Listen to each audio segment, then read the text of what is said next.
Hello, कैसे हो आप सभी। उम्मीद करते हैं अच्छे से होंगे। आप सभी का सबसे पहले आपके अपने छोटे से चैनल 7-Eleven स्टडी पर आप सभी का स्वागत है और आप सभी का आभार और आप सभी का अभिनंदन। तो आज हम जो चर्चा करने वाले हैं वो आपका स्कूल लेक्चरर का जो एग्ज़ाम था, जो कि कब हुआ था, ये 2016 में हुआ था। 2015 वाली आपकी वैकेंसी थी। उस पेपर को अपन विस्तृत व्याख्या के साथ हल करने वाले हैं। इससे पहले अगर आप देखो, फर्स्ट ग्रेड की तैयारी कर रहे हो, सेकंड ग्रेड की तैयारी कर रहे हो, ठीक है, ये आपका कॉलेज लेक्चरर है जहाँ आपकी राजस्थान जीके आती है, ठीक है।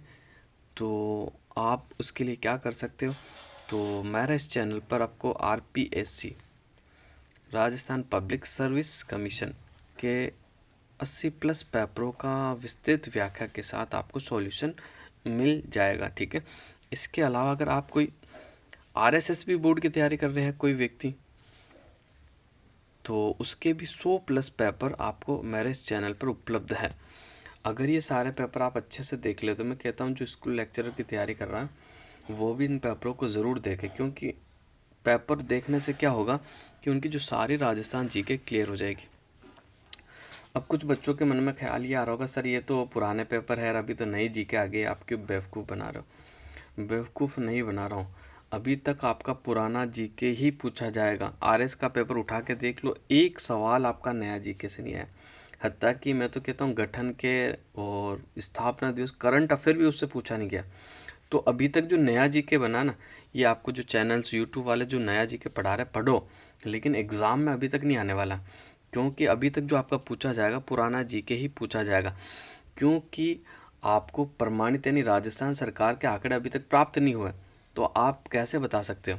इसलिए जो भी है मैं कहता हूँ, पढ़ने से मैं मना नहीं करूँगा, आप जहाँ से भी पढ़ रहे हो अच्छे से पढ़ो, और वो जो भी आपको पढ़ा रहे हैं बहुत अच्छा ही पढ़ा रहा हूँ। लेकिन मैं आपको ये कहना चाहता हूँ कि जो आपके सवाल जो बनेंगे फ़िलहाल आपके पुराने जीके से ही बनेंगे, क्योंकि ऑफिशियल आंकड़े ऑफिशियल डाटा तब तक आ नहीं जाता, तब तक आपको क्या है, पुराना जीके ही पढ़ना है, ठीक है। आपका कोई सा भी पेपर हो, भले ही RPSC आपका पेपर ले या RSSB बोर्ड ले, ठीक है। बहुत सारे यूट्यूबर ने नए राजस्थान जीके की क्लास स्टार्ट कर रखी है, बिल्कुल आपको पढ़ना चाहिए, लेकिन फाइनल जब ऑफिशियल डाटा आ जाता है उसके बाद ही आपको याद करना है क्या नहीं है, ठीक है। क्योंकि अभी राजस्थान सरकार ने कोई भी किताब अपनी जारी नहीं की ऑफिशियल डाटा को लेकर। इसलिए मेरा यही कहना है कि आपकी पुरानी जीके बहुत इंपॉर्टेंट है। इससे आप पेपर का पैटर्न्स, ठीक है, पेपर का विश्लेषण, ठीक है, किस टाइप के क्वेश्चन है, कौन से टॉपिक से कितने सवाल है, तो इससे आपको एक ब्रीफ आइडिया आपको मिल जाएगा। इसलिए मैं कहता हूँ कि पुराने पेपरों में से आपके सवाल भी रिपीट होते हैं, तो वो सवाल भी आप कवर कर सकते हो। तो चलो बढ़ते हैं सीधा ही अपन पहले क्वेश्चन की ओर। तो देखो सबसे पहले, और अगर आप मेरा इस पेपर की PDF चाहिए तो आप मेरा टेलीग्राम चैनल ज्वाइन कर सकते हो। मेरा टेलीग्राम चैनल का नाम जो है 7-11-76 है, सर्च करोगे आपको मिल जाएगा। तो राजस्थान जीके से अपन हल करेंगे, बाकी क्वेश्चन आप देख लेना, मैथ्स वगैरह आपके जो भी हैं। भोगीलाल पंड्या किस प्रजामंडल आंदोलन से संबंधित हैं। तो अब इसका जो आपका राइट आंसर होने वाला कौन सा आने वाला वो अपन देख लेते हैं। तो देखो सबसे पहले तो मैं जो भी आंसर की जो भी उत्तर आपको बता रहा हूँ ये फाइनल आंसर की के अनुसार ही बताऊँगा, ठीक है। देखो इसका जो आपका राइट आंसर है बिल्कुल, भोगीलाल पंड्या किस प्रजामंडल आंदोलन से संबंधित है। तो देखो मेवाड़ प्रजामंडल, बांसवाड़ा प्रजामंडल, डूंगरपुर प्रजामंडल, जयपुर प्रजामंडल। तो इनका जो संबंध है आपका डूंगरपुर प्रजामंडल से, किससे है भाई, डूंगरपुर प्रजामंडल से है। देखो वैसे ये क्वेश्चन जो है आपका डिलीट हुआ था, 5वां क्वेश्चन। अब कारण क्या क्यों डिलीट हुआ ये मुझे पता नहीं है, लेकिन इनका जो संबंध है ऑप्शन नंबर D से है बिल्कुल, ठीक है। तो डूंगरपुर प्रजामंडल के बारे में क्वेश्चन तो डिलीट हो गया, लेकिन इंपॉर्टेंट जानकारी मैं आपको ज़रूर देना चाहूँगा जो कि एग्ज़ाम ओरिएंटेड है, एग्ज़ाम में बनेगी आपके। देखो डूंगरपुर प्रजामंडल की स्थापना कब हुई, तो आपको बिल्कुल याद रखना जनवरी 1944 के अंदर आपके डूंगरपुर प्रजामंडल की स्थापना हुई, ठीक है, बिल्कुल आपको याद रखना। और डूंगरपुर प्रजामंडल की जो स्थापना करी थी किसने करी थी, तो आपको याद रखना एक तो आपका भोगीलाल पांड्या, ठीक है, भोगी लाल पांड्या, इन्हें वागड़ का गांधी भी कहा जाता है। दूसरा मैं आपको बता देता हूँ, गौरी शंकर उपाध्याय। कौन सा? गौरी शंकर उपाध्याय, बिल्कुल आपको याद रखना, गौरी शंकर उपाध्याय। इन दो व्यक्तियों का जो आपका संबंध है वो डूंगरपुर प्रजामंडल से है, ठीक है, बिल्कुल आपको याद रखना। इसके अलावा देखो एक सवाल अभी आरएसएसबी बोर्ड द्वारा पूछा गया था कि सागवाड़ा जो कि डूंगरपुर में पड़ता हुआ हरिजन आश्रम की स्थापना किसने करी थी। तो देखो इसका संबंध भी आपके डूंगरपुर प्रजामंडल से है, इसलिए ये फैक्ट आपको मैं बता रहा हूँ। एक तो आपके लक्ष्मण दास, कौन हो जाएंगे आपके, एक तो आपके हो जाएंगे लक्ष्मण दास, और दूसरे जो हो जाएंगे आपके कौन हो जाएंगे, तो बिल्कुल आपको याद रखना लक्ष्मण दास के अलावा शोभालाल गुप्त। कौन? शोभालाल गुप्त।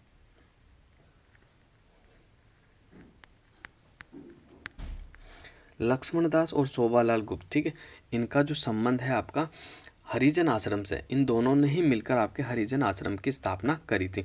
इसके अलावा देखो मैं आपको और फैक्ट बता देता हूँ, सागवाड़ा में ही खांदलाई आश्रम है आपका। कौन सा आश्रम है? खांदलाई आश्रम, या खांडलाई कह दो या खांदलाई कह दो, एक ही बात है आपकी, खांडलाई आश्रम। इसकी स्थापना जो की गई थी किसके द्वारा? तो माणिक्यलाल वर्मा के द्वारा की गई थी। किसके द्वारा? माणिक्यलाल वर्मा ने इसकी आपकी स्थापना करी थी, ठीक है। और भोगीलाल पांड्या की बात कर लूँ तो सेवा संघ की स्थापना आपके डूंगरपुर में करी थी, ठीक है। इसके अलावा देखो मैं इंपॉर्टेंट फैक्ट और बताता हूँ आपको।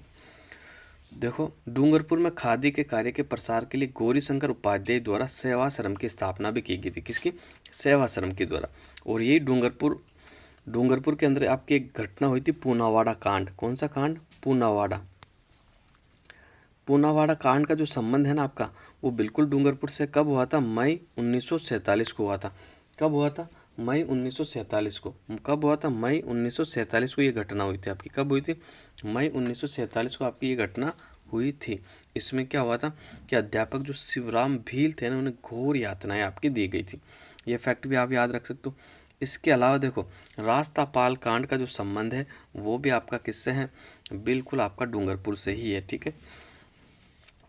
ये 19 जून 1947 को आपकी रास्तापाल कांड हुआ था, बिल्कुल आप याद रख सकते हो।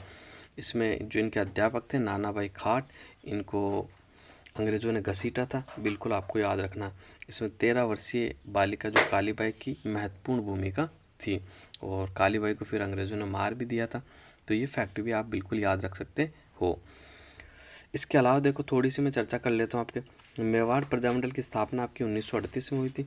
बांसवाड़ा प्रजामंडल की स्थापना 1943 है। देखो कुछ में आपको 1945 यानी 1945 और 1943 दोनों मिलता है, लेकिन 1943 आपका सही है।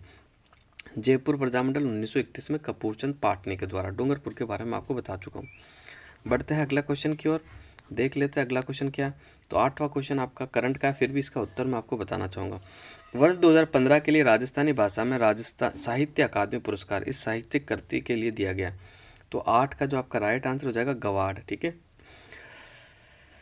मार्च 2016 में पोखरण में किए गए वायुसेना का युद्धाभ्यास का कूट नाम क्या है? तो 9 का जो आपका बिल्कुल सही आंसर हो जाएगा, ऑप्शन नंबर 1 आपका बिल्कुल राइट आंसर हो जाएगा। केंद्र सरकार के स्मार्ट सिटी प्लान के पहले दौर में चयनित पहला शहर कौन सा है? तो 10 का जो आपका राइट आंसर हो जाएगा बिल्कुल भुवनेश्वर। आगे बढ़ते ये मैथ्स वगैरह आप देख लेना। सार्क के बारे में अपन थोड़ी सी चर्चा कर लेते हैं कि सार्क का जो आपका है सचिवालय कहाँ स्थित है। तो 12 की अगर मैं बात कर लेता हूँ गाइस, तो बिल्कुल आपको याद रखना सार्क का जो आपका सचिवालय कहाँ स्थित है। तो आपको बिल्कुल याद रखना 12 का जो आपको बिल्कुल सही आंसर हो जाएगा काठमांडू के अंदर है। कहाँ है? काठमांडू, ठीक है। और काठमांडू आपका कहाँ पड़ता है? तो काठमांडू आपका कहाँ पड़ता है? ये नेपाल में पड़ता है, ठीक है, बिल्कुल आपको याद रखना। अब देखो मैं बात कर लेता हूँ बिल्कुल सार्क के बारे में थोड़ी सी चर्चा आपसे करना चाहूँगा। देखो सार्क का फुल फॉर्म पहले आपको याद रखना। जैसे आपका ये सार्क है ना, SAARK, ठीक है। देखो एस यानी आपका south Asian association for regional cooperation, ये आपकी इसकी फुल फॉर्म होती है, ठीक है, बिल्कुल आपको याद रखना है ना, south Asian association for regional cooperation, ठीक है। इसकी स्थापना जो हुई थी आपको सार्क की स्थापना 8 दिसंबर 1985 को हुई थी। कब हुई थी? 1985 को आपको याद रखना। सार्क की स्थापना कब हुई थी? 8 दिसंबर 1985 को हुई थी, ठीक है। और इसका मुख्यालय जो कि आपका वो सचिवालय नेपाल के काठमांडू में अवस्थित है। ठीक है, बिल्कुल आपको याद रखना। इसका उद्देश्य क्या था? तो देखो सार्क के मैं थोड़ी सी उद्देश्य की बात कर लेता हूँ। तो दक्षिण एशिया के लोगों को कल्याण को बढ़ावा देना और उनके जीवन में गुणवत्ता में सुधार लाना, ये इसका मुख्य उद्देश्य था। अब देखो मैं इसके सदस्य की बात कर लेता हूँ। सार्क के सदस्य जो है, देखो सार्क के जो सदस्य हैं फिलहाल 8 देश इसके सदस्य है। ठीक है, जिसमें पहले 7 ही थे, अफगानिस्तान नया जुड़ा था। देखो एक छोटी सी ट्रिक आपको याद रखनी है, आसानी से याद हो जाएगा। MBBS और पैन। ठीक है, ये आपको याद रखना। कैसे? अब देखो मैं 8 देश के नाम आपको बता देता हूँ। M से आपका मालदीव, ठीक है, B से आपका बांग्लादेश, B से आपका भूटान। ठीक है, क्लियर हो गया। इसके अलावा देखो अब मैं बात कर लेता हूँ S से आपका क्या हो जाएगा? तो S से आपका कौन सा हो जाएगा? श्रीलंका। P की मैं बात कर लेता हूँ, तो P से आपका पाकिस्तान हो जाएगा, A से आपका अफगानिस्तान, I से आपका इंडिया, ठीक है, और N से आपका नेपाल हो जाएगा। वापस से बता देता हूँ, छोटी सी ट्रिक है। सार्क के सदस्य देश जो हैं उनके बारे में, M से मालदीव, B से आपका भूटान, B से आपका बांग्लादेश, S से आपका श्रीलंका, P से आपका पाकिस्तान, A से अफगानिस्तान, I से इंडिया, N से नेपाल। तो ये इस ट्रिक से आप आसानी से सार्क के जो देश सदस्य हैं उनके नाम याद रख सकते हो। तो और वर्तमान के अंदर देखो सार्क के जो महासचिव है ना वो कौन है? तो गुलाम सरवर है, जो कि बांग्लादेश का है। ये फैक्ट भी आप याद रख सकते हो। आगे बढ़ते अगला क्वेश्चन देख लेते हैं। तो ये क्वेश्चन नंबर 14 के बारे में थोड़ा सा बता दूं आपको। निम्न में से कौन सी पुस्तक APJ अब्दुल कलाम द्वारा नहीं लिखी गई है? तो 14 का जो आपका राइट आंसर हो जाएगा, देखो विंग्स ऑफ फायर भी लिखा गया, टर्निंग पॉइंट्स भी लिखा गया, इंडिया 2020 भी लिखा, लेकिन रिबूटिंग इंडिया नहीं लिखी गई। यानी ऑप्शन नंबर 2 जो है आपका बिल्कुल सही नहीं है। आगे बढ़ते हैं। ये साइंस आप देख लेना, ठीक है। करंट अफेयर भी अब बदल गया है, ये बहुत पुराना पेपर है, तो साइंस आप देख लेना। सीधे अपन चलते हैं। हिंदी भी आप देख लेना, बहुत आसान है, ज़्यादा हार्ड नहीं पूछी है। 31 पे आ जाते सीधा ही अपन। निम्नांकित में से किस वॉइस रॉय के कार्यकाल में INA मुकदमा चलाया गया था? तो 31 की मैं बात कर लूँ तो बिल्कुल वेवल के काल के अंदर, लॉर्ड वेवल जो था, इनके काल के अंदर INA के द्वारा इन पे मुकदमा चलाया गया था। आपको बिल्कुल याद रखना। अगला क्वेश्चन, निम्नांकित में से कांग्रेस के किस अधिवेशन की अध्यक्षता सुभाष चंद्र बोस ने की थी? तो इसका जो आपका राइट आंसर हो जाएगा हरिपुरा अधिवेशन में। हरिपुरा अधिवेशन आपका हुआ था 1938 के अंदर। और इसी हरिपुरा अधिवेशन के अंदर प्रजामंडलों को जो है बिल्कुल महत्व भी दिया गया था। और प्रजामंडल का जो कार्य शुरू हुआ था इसी अधिवेशन के अंदर, जो कांग्रेस ने कहा था कि भाई जो देसी जनता है, जनता का जो साथ दिया जाएगा। ठीक है, आगे बढ़ते हैं। अगला क्वेश्चन देख लेते हैं 33। निम्नलिखित में से कौन सा कथन भारत छोड़ो आंदोलन के विषय में असत्य है? तो 33 का जो आपका राइट आंसर हो जाएगा कि जेल में रहते हुए गांधी जी ने इस आंदोलन का नेतृत्व किया था। ये आपका असत्य है, ठीक है, बाकी सारे सत्य हैं। आगे बढ़ते हैं। बारडोली सत्याग्रह किए जाने का कारण क्या था?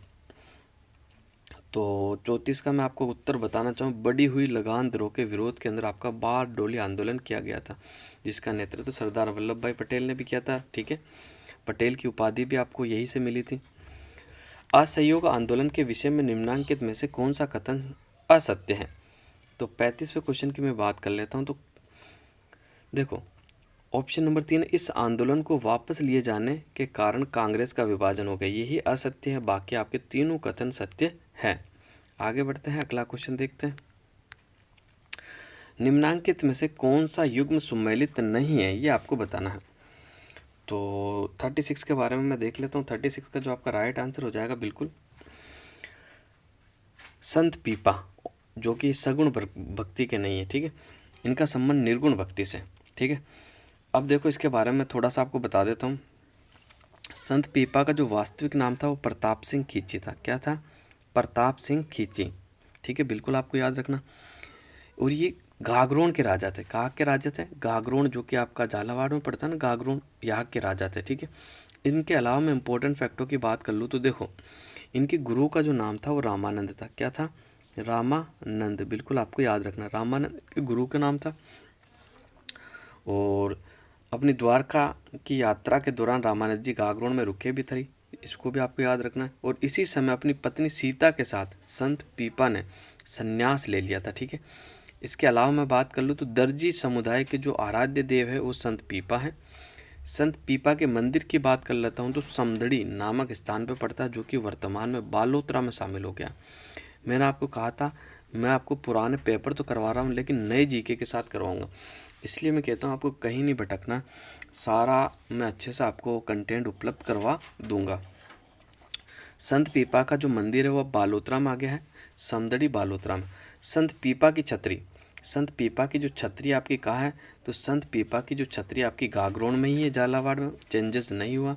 संत पीपा की गुफा की बात कर लो तो ये बदल गई, पहले ये टोडाराई टोक में थी, अब टोडाराई केकड़ी में शामिल कर लिया गया। कौन सा नया जिला जो अजमेर से अलग होकर बना था, केकड़ी। केकड़ी अजमेर और टोक से, तो केकड़ी में आपकी संत पीपा की गुफा है, बिल्कुल आपको याद रखना। संत पीपा का जो मेला लगता है ना, वो कब लगता है आपको बिल्कुल याद रखना, चैत्र पूर्णिमा को लगता है। कब लगता है, चैत्र पूर्णिमा।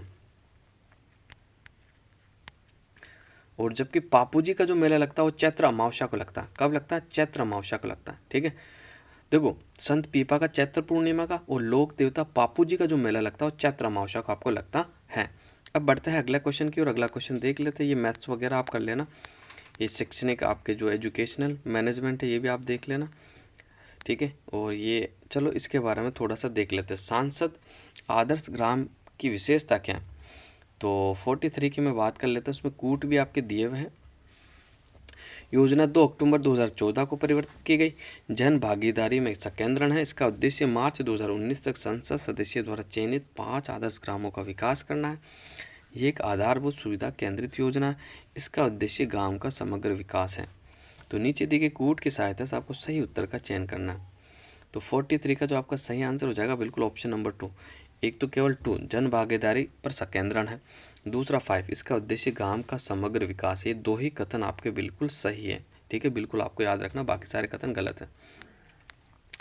आगे बढ़ते हैं, तो ये आपका करंट का था, तो अब इम्पोर्टेंट नहीं है, मैथ्स का आप देख लो। फिर 46 पे आ जाओ। भारतीय संविधान का कौन सा अनुच्छेद राष्ट्रपति से संबंधित प्रधानमंत्री के कुछ कर्तव्यों को निर्दिष्ट करता है, तो 46 की अगर मैं बात कर लेता हूँ तो 46 का जो आपका राइट आंसर हो जाएगा आर्टिकल 78। कौन सा, आर्टिकल 78 जो है इसका संबंध जो है आपका वो प्रधानमंत्री के कुछ कर्तव्यों को निर्दिष्ट करता है राष्ट्रपति के संबंध में। आगे बढ़ते, नीति आयोग एक संवैधानिक निकाय है, संसद द्वारा पारित कानून के अंतर्गत गठित है, कार्यकारी आदेश द्वारा गठित है, एक अध्यादेश द्वारा स्थापित है। तो 47 की अगर मैं बात कर लेता हूँ तो बिल्कुल कार्यकारी आदेश द्वारा गठित है, ऑप्शन नंबर 3 जो है इसका बिल्कुल सही आंसर हो जाएगा। आगे बढ़ते हैं 48। देखो 48 को डिलीट कर दिया गया तो इसकी चर्चा अपन नहीं करने वाले। आगे बढ़ते हैं अगला क्वेश्चन, प्रशासनिक तटस्थता का अभिप्राय है। 49वें क्वेश्चन की मैं बात करना चाहूँगा आपसे। प्रशासकों द्वारा किसी भी राजनीतिक दल के साथ संबंध नहीं रखना है, प्रशासकों द्वारा राजनीतिक मामलों पर सार्वजनिक रूप से अपने विचारों को व्यक्त नहीं करना है, प्रशासकों द्वारा सभी सामाजिक और आर्थिक मामलों में वस्तुनिष्ठ निर्णय लेना है, प्रशासकों द्वारा मंत्रियों को सही सलाह देना है। तो 49 की अगर मैं बात करता हूँ तो इसका जो राइट आंसर हो जाएगा 1 भी सही है, 2 भी सही, 3 भी सही, लेकिन 4th वाला आपका बिल्कुल सही नहीं है। इसका जो राइट आंसर हो जाएगा ऑप्शन नंबर 1 आपका बिल्कुल राइट आंसर हो जाएगा। एक राज्य में राष्ट्रपति शासन की अधिकतम अवधि हो सकती है, कितनी हो सकती है, तो इसका जो आपका बिल्कुल राइट आंसर हो जाएगा अधिकतम 3 साल तक आपका राष्ट्रपति शासन लग सकता है किसी भी राज्य में। अब राजस्थान में राष्ट्रपति शासन कब कब लगा था आपको बिल्कुल याद रखना। प्रथम बार जो राष्ट्रपति शासन लगा था वो 1967 में लगा था, दूसरा राष्ट्रपति आपका 1977 में लगा था, तीसरा राष्ट्रपति शासन आपका 1980 में लगा था और चौथा राष्ट्रपति शासन आपका 1992 में लगा था। तो ये आपको बिल्कुल याद रखने हैं। आगे बढ़ते हैं, अगला क्वेश्चन देखते हैं। अगला क्वेश्चन जो कि आपके सामने है इसका उत्तर अपन देखते हैं।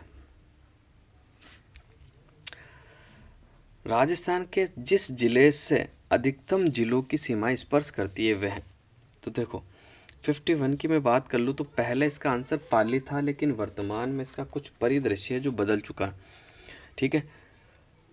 तो इसका आंसर पहले पाली था, लेकिन वर्तमान में अगर नए जिलों के गठन के बाद मैं बात करूँ तो इसमें देखो, ये देखो मैं आपका राजस्थान का मैप बना के आपको बता देता हूँ। ये आपका राजस्थान का मैप है। यहाँ जो आपका है ना, ये है जयपुर ग्रामीण जिला। कौन सा जिला है?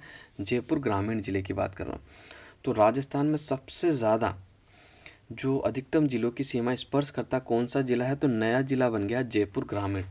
10 जिलों की सीमा को छूता है। कितने जिलों की? 10 को। आपको बिल्कुल याद रखना, इधर से आपका नीम का थाना, इधर से आपका कोटपुतली बेरोड, ठीक है, फिर इधर से आपका सीकर है, फिर इधर से आपका डीडवाना कुचामन है, फिर इधर से मैं बात कर लूँ तो आपका अजमेर टच होता है, फिर आपका दूदू है, ठीक है, फिर आपका जयपुर है, फिर आपका दौसा है, फिर आपका अलवर है। तो देखो कितने ज़िले हो गए। वापस से मैं आपको बता देता हूँ। और एक आपका नीम का थाना भी छूता है, सीकर भी छूता है, नीम का थाना दोनों ही छूते हैं, ठीक है, बिल्कुल आपको याद रखना। सीकर भी टच होता है, नीम का थाना। तो 10 जिले हो गए ना आपके। वापस से बताता हूँ मैं, एक बार बोल के देखना। आपका सीकर, नीम का थाना, कोटपुतली बेरोड, अलवर, दौसा, टोंक, दूदू, अजमेर, डीडवाना कुचामन और जयपुर जिले की जो सीमा लगती है वो आपके जयपुर ग्रामीण जिले से लगती है। पहले इसका क्वेश्चन जो राइट आंसर था पाली था, लेकिन वर्तमान के परिदृश्य से मैं बात कर लूँ तो जयपुर ग्रामीण को राजस्थान में सबसे ज़्यादा जिलों की सीमा छूती है। कितने जिले हैं? 10 जिलों की सीमा छूती है, जिनके नाम मैं आपको बता चुका हूँ। आगे बढ़ते हैं, अगला क्वेश्चन देख लेते हैं। अगला क्वेश्चन जो कि आपके सामने है, क्वेश्चन नंबर 52 है आपके सामने। तो इसके बारे में थोड़ी सी अपन चर्चा करना चाहेंगे। सूची 1 को सूची 2 को सुमेलित कीजिए तथा नीचे दिए गए कूटों से सही उत्तर का चयन कीजिए। तो 52 की अगर मैं बात कर लेता हूँ तो देखो, लूणकरण सर आपका किसके लिए फेमस है? जिप्सम के लिए फेमस है, बिल्कुल आपको याद रखना। जावर आपका जो कि सीसा जस्ता के लिए, राणा लाखा के काल में जावर माइंस की खोज हुई थी सीसा जस्ता की। डेगाना की मैं बात कर लूँ तो ये टंगस्टन के लिए फेमस है। बेरिलियम की मैं बात कर लूँ तो चंपागुड़ा, ठीक है, चंपागुड़ा, ठीक है। बेरिलियम जो धातु के लिए फेमस है वो आपका चंपागुड़ा है। तो इसका जो आपका राइट आंसर हो जाएगा 52 की अगर बात करें तो कौन सा कूट सही है? ऑप्शन नंबर 2 वाला जो कूट है आपका बिल्कुल सही आंसर है। अब देखो थोड़ी सी मैं चर्चा कर लेता हूँ सीसा जस्ता के बारे में। देखो सीसा जस्ता जो है ये एक मिश्रित अयस्क गलैना से निकलता है। इसके अलावा भी जैसे कैलेमीन, जिंकाइट, विलेमाइट इसके मुख्य अध्यक्ष हैं, अयस्क हैं। देखो उदयपुर के अंदर बात कर लो तो मैं आपका जावर क्षेत्र हो गया, ठीक है, बिल्कुल आपको याद रखना। इसके अलावा आपका सीसा जस्ता की बात कर रहा हूँ, आपका उदयपुर में जावर क्षेत्र, मोचिया मगरा, कौन सा? मोचिया मगरा। और एक आपका जो हैगा देबारी, एक आपका हो गया बलारिया। उदयपुर में बात कर रहा हूँ कहाँ कहाँ जीसा जस्ता निकलता है। मैंने सबसे पहले आपको बताया था जावर, फिर मोचिया मगरी, ठीक है, फिर आपका देवबारी, फिर आपका बलेरिया। जो बलारिया है ये आपका क्या निकलता है? तो सीसा जस्ता निकलता है। अब मैं बात कर लेता हूँ भीलवाड़ा में जो आपका रामपुरा आगूचा है, कौन सा? रामपुरा आगूचा। यहाँ भी आपका क्या निकलता है? तो यहाँ भी आपका सीसा जस्ता निकलता है, बिल्कुल आपको याद रखना। इसके अलावा राजसमंद की बात कर लूँ तो राजपुर दरीबा, राजसमंद में कहाँ निकलता है? राजपुरा दरीबा कह दो है ना, या राजपुर दरीबा या राजपुर दरीबा, ठीक है। तो राजपुर दरीबा के अंदर क्या निकलता है? आपका सीसा जस्ता। इसके अलावा सवाई माधोपुर की बात कर लूँ तो चौथ का बरवाड़ा, कौन सा? चौथ का बरवाड़ा, ये सवाई माधोपुर में यहाँ से निकलता है। जबकि अलवर में गुढ़ा किशोरीदास, यहाँ से आपका सीसा जस्ता निकलता है। सीसा जस्ता का सर्वाधिक जमाव की बात कर लूँ तो आपके जावर माइंस के अंदर है। और एशिया की सबसे बड़ी खान देवबारी थी जो कि वर्तमान में आपकी बंद है, ठीक है। अब अपन बात कर लेते हैं किसकी गाइस, तो अब मैं थोड़ी सी बात करना चाहूँगा टंगस्टन की। देखो टंगस्टन जो कि वुल्फ्रेमाइट अयस्क से प्राप्त होता है। और देखो नागौर से मैं बात कर लेता हूँ तो नागौर में कहाँ कहाँ आपको टंगस्टन मिलता है? तो नागौर में देखो एक तो आपका डेगाना, ठीक है, एक आपका भाकरी। डेगाना और भाकरी यह आपको क्या मिलता है? तो बिल्कुल याद रखना टंगस्टन मिलता है। इसके अलावा मैं बात कर लेता हूँ सिरोही में। सिरोही में देखो एक तो वालदा, आपका वालदा नामक स्थान, एक आपका आबू रोड, कौन सा? आबू रोड। यहाँ भी आपको क्या मिलता है? तो यह आपको मिलता है टंगस्टन, ठीक है। इसके अलावा मैं बात कर लूँ पाली में आपका नानक कराब, ठीक है, नानक कराब नामक जो जगह मिलती है, यहाँ पे आपको क्या मिलता है? यह आपको टंगस्टन मिलता है, बिल्कुल आपको याद रखना। और सिरोही के वालदा में राजस्थान राज्य टंगस्टन विकास निगम द्वारा खनन कार्य भी किया जा रहा है। इसके अलावा देखो थोड़ी सी मैं चर्चा आपसे करना चाहूँगा किसकी जिप्सम के बारे में थोड़ी सी ज़रूर चर्चा करना चाहूँगा। जिप्सम से तो अक्सर आपका सवाल पूछा ही जाता है। देखो, एक भी फैक्ट मैं आपको गलत नहीं बताऊँगा, ठीक है। जब भी मैं क्लास लेता हूँ आप अपने नोट्स ज़रूर तैयार करिएगा। वाकई में शॉर्ट्स नोट बनाना, आप वाकई में सर आप कहोगे जब एग्ज़ाम होगा ना कि सर मज़ा आ गया। ऐसे नोट्स मैं आपके तैयार करा दूँगा कि जहाँ तक मुझे पता है, अगर आप वाकई में सीरियस हो अपने पढ़ाई के प्रति तो आपके सिलेक्शन को कोई भी नहीं रोक सकता। इसलिए जब भी मेरी क्लास हो तो आप पेन कॉपी ज़रूर लेकर ज़रूर बैठा करो और अपने नोट्स बनाया करो। जो भी मैं नई चीज़ बताता हूँ, अगर कोई चीज़ मैं गलत बता देता हूँ तो आप कमेंट ज़रूर करना। अगर वाकई में गलत है मैं चेक करके उसको आपका सही बता दूँगा। वैसे मैं गलत फैक्ट नहीं देता हूँ। अगर गलती से कोई गलत हो जाता है तो आप कमेंट कर देना, मैं इसका सही उत्तर बता दूँगा और जो भी आपको दूंगा वो ऑथेंटिक ही दूंगा। अब अपन बात करेंगे जिप्सम के बारे में, थोड़ी सी बात कर लेते हैं। तो देखो, जिप्सम को सेल खड़ी कहा जाता है। क्या कहा जाता है? सेल खड़ी। इसके अलावा मैं बात कर लूँ तो जिप्सम को और उपनाम क्या है? तो बिल्कुल आपको याद रखना, हरसोट भी आपका किसे कहा जाता है? जिप्सम को हरसोट भी कहा जाता है। इसके अलावा मैं बात कर लूँ तो खड़िया। खड़िया किसे कहा जाता है? ये भी आपको जिप्सम को कहा जाता है, ठीक है। खड़िया, सेल खड़ी, हरसोट, ठीक है। और जिप्सम का जो रेवेदार रूप होता है ना आपका, रेवेदार जो रूप होता है उसे सेलेनाइट के नाम से जाना जाता है। किस नाम से जाना जाता है? सेलेनाइट, ठीक है। तो ये भी आप याद रख सकते हो। इसके अलावा मैं बात कर लूँ तो देखो, जिप्सम मिलता कहाँ का आपको, ये जरूर एग्जाम में आपका पूछा जाता है। देखो, सबसे पहले मैं बात करना चाहूँगा किसकी? नागौर की, ठीक है। सबसे पहले नागौर में आपका कहाँ कहाँ मिलता है? तो सबसे पहले नागौर के अंदर आपका एक तो भदवासी या भदवासा, ठीक है। दूसरा आपको मिलता है मांगड़ोद। मांगड़ोद कहाँ मिलता है? मांगड़ोद। और तीसरी मैं बात कर लूँ तो आपको मिलता है धाकोरिया। कहाँ? धाकोरिया, ठीक है। इसके अलावा बीकानेर में मैं बात कर लूँ तो देखो, देश की सबसे बड़ी जो आपके जिप्सम की खान, देश की जो सबसे बड़ी आपकी जिप्सम की खान है कौन सी है? तो बिल्कुल आपको याद रखना है, जामसर है। कौन सी है? जामसर, जो कि आपके बीकानेर में पड़ती है। जिप्सम की सबसे बड़ी खान है आपके जामसर के अंदर, जो कि बीकानेर में पड़ता है। इसके अलावा मैं बात कर लूँ तो देखो, बीकानेर का आपका पूगल, यहाँ भी आपका जिप्सम मिलता है। पूगल के अलावा आपका हरकासर और बिसरासर, हरकासर में भी मिलता है आपका, ठीक है, हरकासर। और इसके अलावा एक आपका मिलता है बिरकासर, बिसरासर, यहाँ भी आपका क्या मिलता है? जिप्सम मिलता है। इसके अलावा जैसलमेर की थोड़ी सी चर्चा करना चाहूँगा। देखो, जैसलमेर में आपका कहाँ कहाँ मिलता है? तो एक तो आपका मोहनगढ़, कहाँ? मोहनगढ़। इसके अलावा मैं बात कर लूँ तो आपका चांदन, चांदन और आपका मचाना, यहाँ पर भी आपका क्या मिलता है? जिप्सम मिलता है, ठीक है। और गंगानगर में बात कर लो तो सूरतगढ़, तिलोनिया। हनुमानगढ़ की बात कर लो तो किशनपुरा और पूरबसर, यहाँ भी आपका क्या मिलता है? जिप्सम आपका मिलता है। इसके अलावा थोड़ी सी चर्चा मैं बेरिलियम के बारे में कर लेता हूँ, जो कि बेरिलियम के बारे में तो आपको बहुत कम बताते हैं लोग बाग, क्योंकि बेरिलियम के बारे में लोगों को पता ही नहीं होता। तो मैं आज आपको बिल्कुल ऑथेंटिक जानकारी और बेरिलियम का पोस्टमार्टम करने वाला हूँ। देखो, बेरिलियम की जो आकृति होती है एक तो षटकोणीय होती है, आपको याद रखना। कैसी होती है? षटकोणीय, ठीक है। दूसरा, बेरिलियम एल्यूमिनियम का सिलिकेट होता है, ठीक है। और भारत में बेरिलियम की जो सर्वाधिक भंडारण की दृष्टि से राजस्थान का पहला स्थान है। उत्पादन की दृष्टि से नहीं कह रहा हूँ मैं, कह रहा हूँ भंडारण की दृष्टि से पहला स्थान है। कहाँ कहाँ मिलता है देखना, बिल्कुल आपको सुनना अच्छे से। एक तो आपका गुजरवाड़ा जयपुर, वापस से बता रहा हूँ, गुजरवाड़ा जयपुर। बांदर सिंदरी अजमेर, कहाँ? बांदर सिंदरी अजमेर। शिकारबाड़ी, शिकारबाड़ी आपका कहाँ? उदयपुर में, ठीक है। राजाराम संप्रदाय की जो पीठ है वो भी आपके शिकारबाड़ी में है। शिकारपुरा जोधपुर में, शिकारबाड़ी में नहीं, शिकारपुरा जोधपुर में। और आपके सीले का गवाड़ उदयपुर, चंपागुड़ा उदयपुर, और शिवरात्रि और तिलोली टोंक, सागवाड़ा पादरी डूंगरपुर, यहाँ पे आपका क्या मिलता है? तो बेरिलियम आपको मिलता है। बिल्कुल एक बार वापस से इन प्रमुख क्षेत्रों के नाम मैं आपको बताना चाहूँगा, अपने नोट्स में ज़रूर लिखना। बिल्कुल धीरे धीरे बोलूँगा मैं।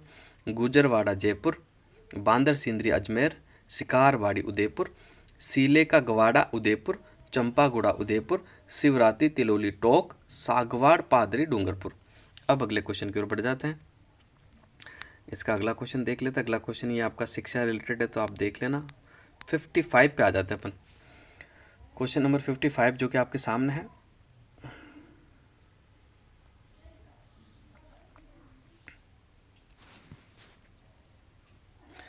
राजस्थान में निम्न में से कौन सा जिला फेल्सपार का अधिकतम उत्पादन करता है?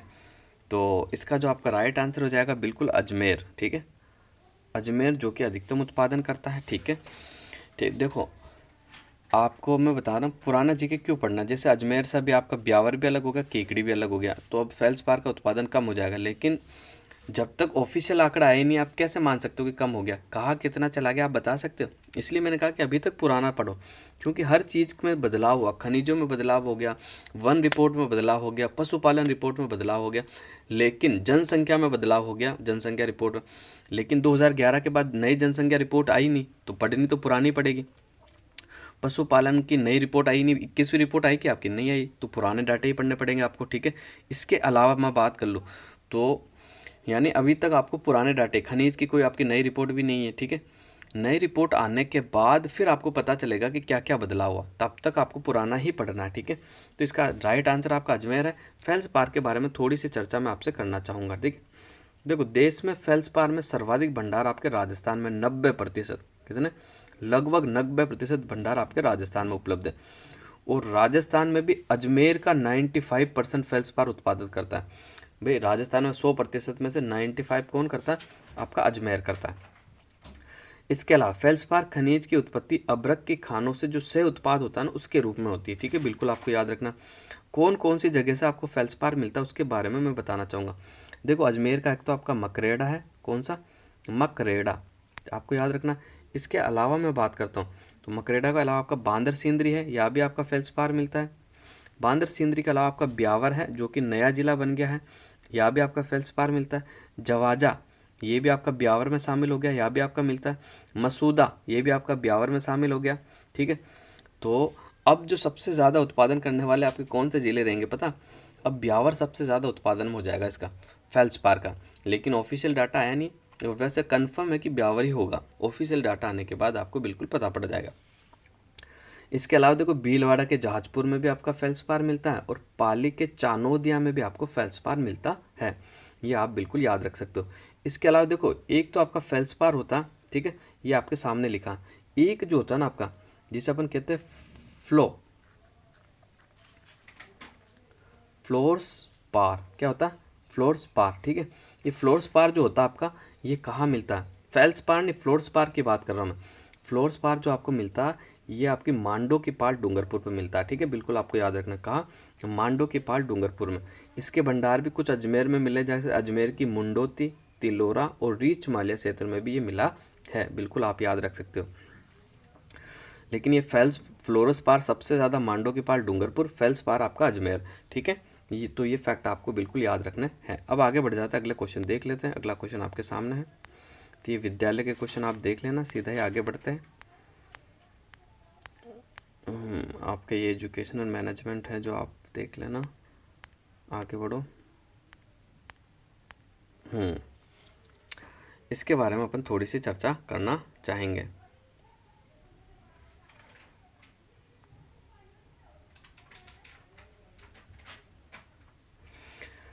पहला, हाँ, 69वां क्वेश्चन जो है कि स्वामी दयानंद सरस्वती के सुप्रसिद्ध ग्रंथ सत्यार्थ प्रकाश का प्रकाशन कहाँ से हुआ, ये आपको बताना है। तो 69 की अगर मैं बात कर लेता हूँ, तो देखो, ये क्वेश्चन आपका डिलीट कर दिया गया। क्यों डिलीट करा, इसका कारण तो मुझे पता नहीं है, लेकिन ये क्वेश्चन डिलीट हुआ था, तो इसके बारे में थोड़ी सी जानकारी मैं आपको देना चाहूँगा। देखो, सत्यार्थ प्रकाश का प्रकाशन देखो अजमेर और उदयपुर दोनों से हुआ था। पहले आपका अजमेर से, फिर आपका उदयपुर से, इसलिए ये क्वेश्चन आपका डिलीट हुआ। शायद ये कारण हो सकता है, बाकी हो सकता है लैंग्वेज में मिस्टेक हो, तो बहुत सारे कारण हैं। तो देखो, इसके बारे में चर्चा अपन नहीं करेंगे। तो स्वामी दयानंद सरस्वती का प्रारंभिक नाम जो था आपका मूल शंकर था, ये आपको याद रखना।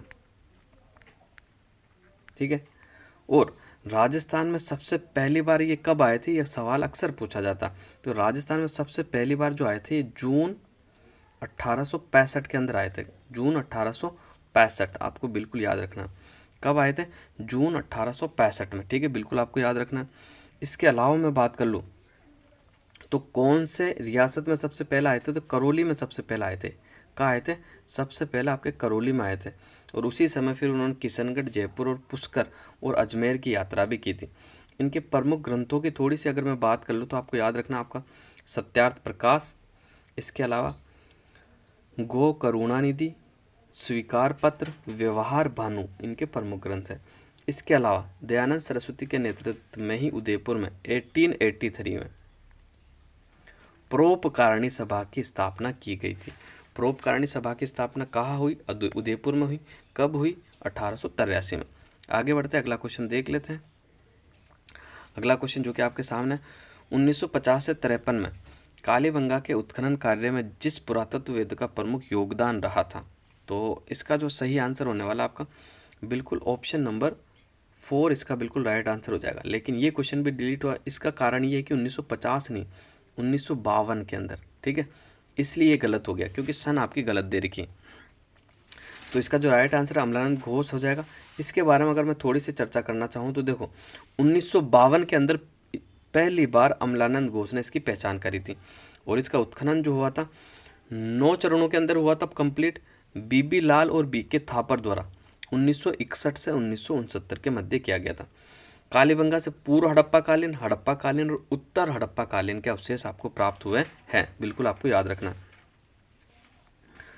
इसके अलावा मैं बात कर लूँ तो देखो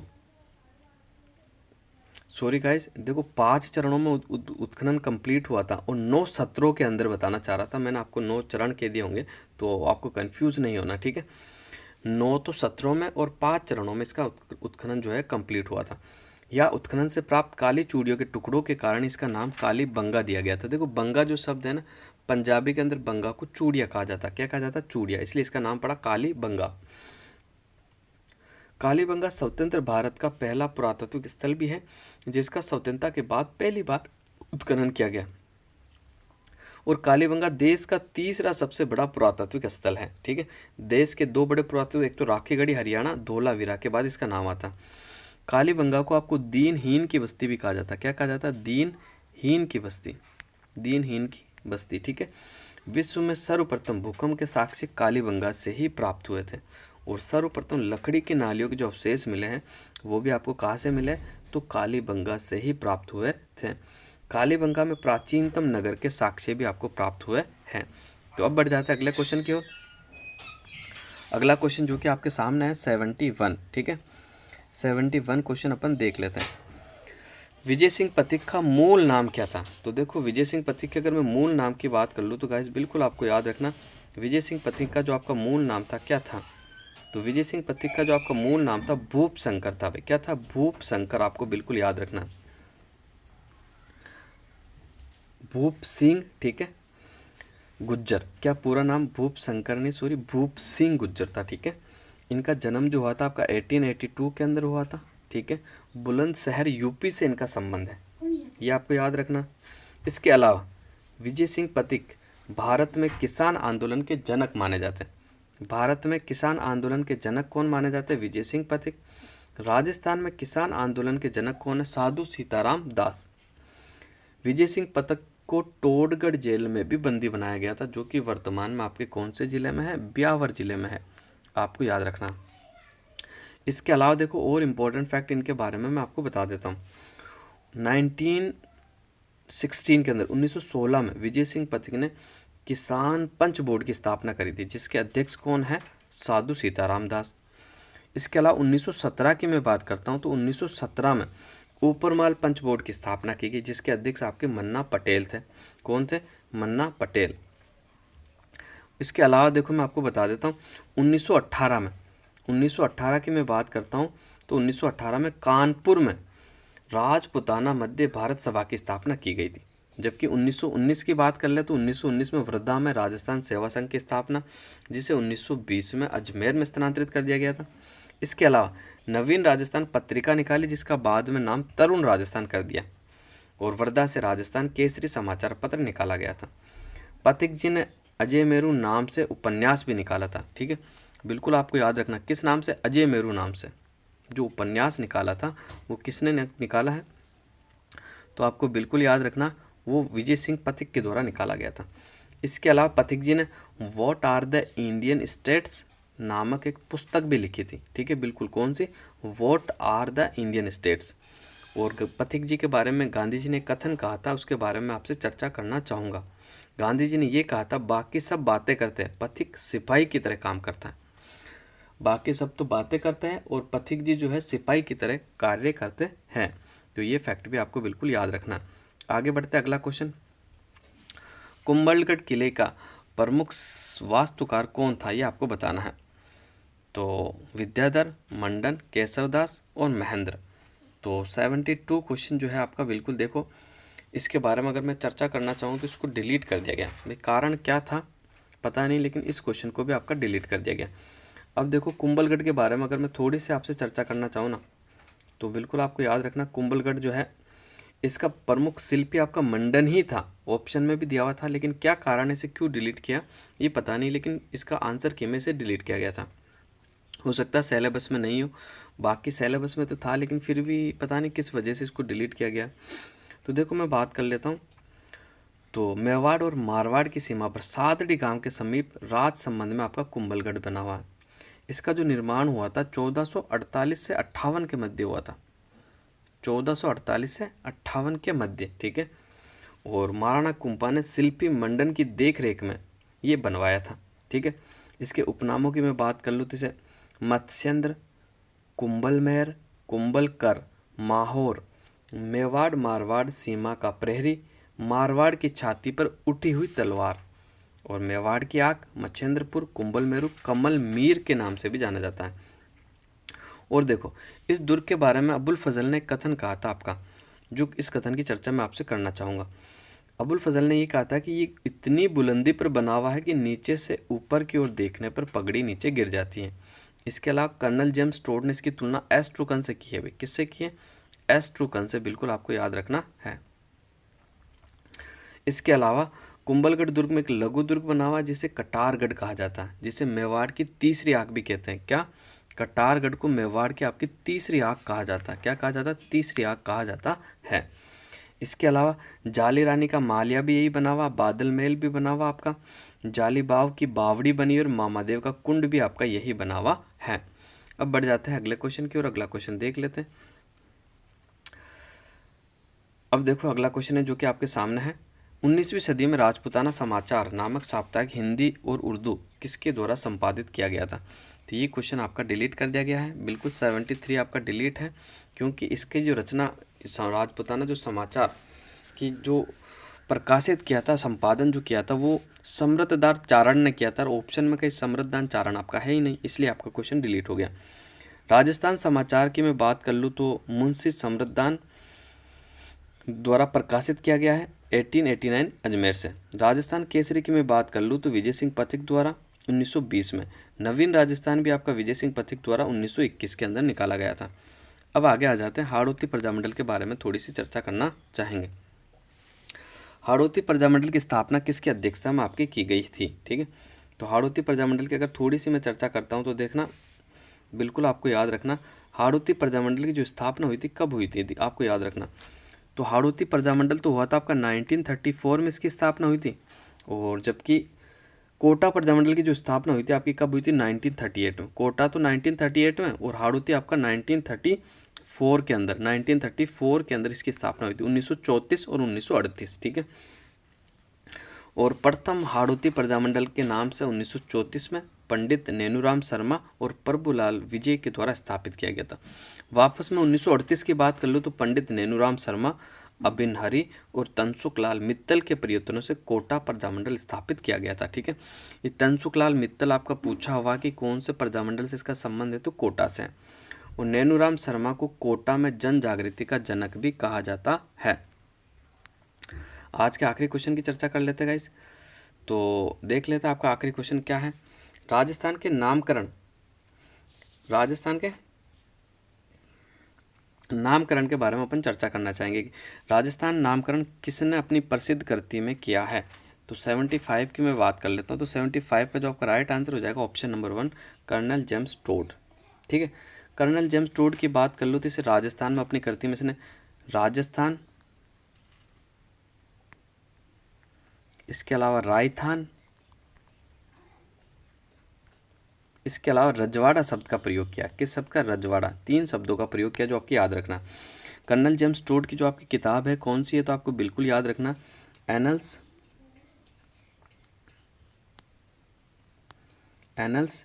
एंड, ठीक है, एंटीक्विटीज,